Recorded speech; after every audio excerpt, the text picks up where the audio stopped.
Assalamualaikum warahmatullahi wabarakatuh. Perkenalkan, nama saya Zulfines Indira Putri dengan NIM 2005114415. Di sini saya dari kelas 3A Prodi PPKN Universitas Riau. Nah, di sini saya akan menjelaskan tentang kasus pelanggaran hak dan pengingkaran kewajiban warga negara.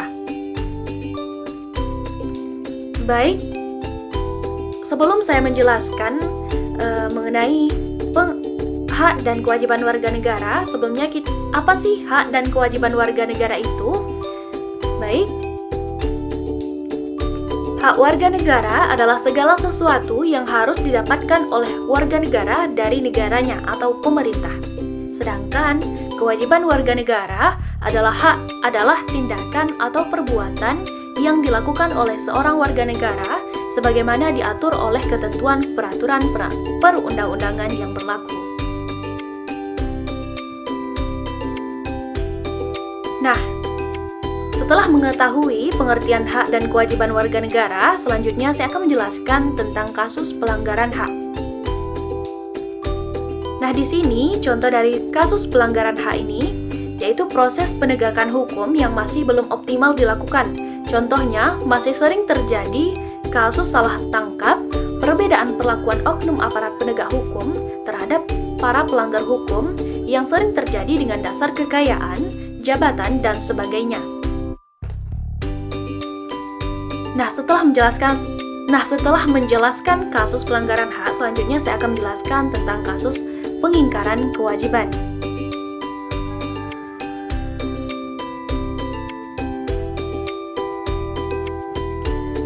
Nah, contoh dari kasus pengingkaran kewajiban ini sendiri, pengingkaran kewajiban untuk ikut serta dalam usaha pertahanan dan keamanan negara dengan tidak membayar pajak pada waktunya atau bahkan tidak membayar pajak sama sekali dan tidak mengikuti peraturan sekolah, melakukan aksi terorisme, melakukan kekerasan yang berbau sara, merusak lingkungan, korupsi, dan tindakan lainnya. Nah, setelah menjelaskan tentang kasus dari pelanggaran hak dan kasus dari pengingkaran kewajiban ini, tentunya kita harus mengetahui juga bagaimana upaya penanganan pelanggaran hak dan pengingkaran kewajiban warga ini, yaitu dapat dengan melakukan supremasi hukum dan demokrasi harus ditegakkan. Selanjutnya dengan meningkatkan kualitas pelayanan publik dan meningkatkan pengawasan masyarakat dan lembaga politik terhadap penegakan HAM oleh pemerintah.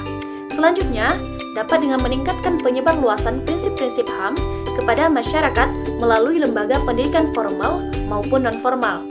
Nah, upaya selanjutnya dengan meningkatkan profesionalisme lembaga pertahanan dan keamanan. Selanjutnya, dengan meningkatkan kerjasama antar kelompok atau golongan. Dan upaya selanjutnya bisa memberi jaminan hak asasi manusia dengan meratifikasi instrumen hak asasi manusia internasional. Nah, setelah menjelaskan upaya penanganan pelanggaran hak dan pengingkaran kewajiban warga negara dan sekaligus pengertian hak warga negara dan kewajiban warga negara serta kasus pelanggaran hak dan pengingkaran kewajiban, selanjutnya saya akan merangkum dari apa yang saya jelaskan tadi, yaitu pelanggaran hak dan pengingkaran kewajiban ini menyebabkan ketidakadilan serta ketimpangan di berbagai bidang. Akibatnya, kehidupan sosial masyarakat menjadi kurang harmonis dan tidak rukun. Nah, apabila terjadi pelanggaran hak dan pengingkaran kewajiban, hal ini bisa disebut sebagai perbuatan atau perilaku menyimpang.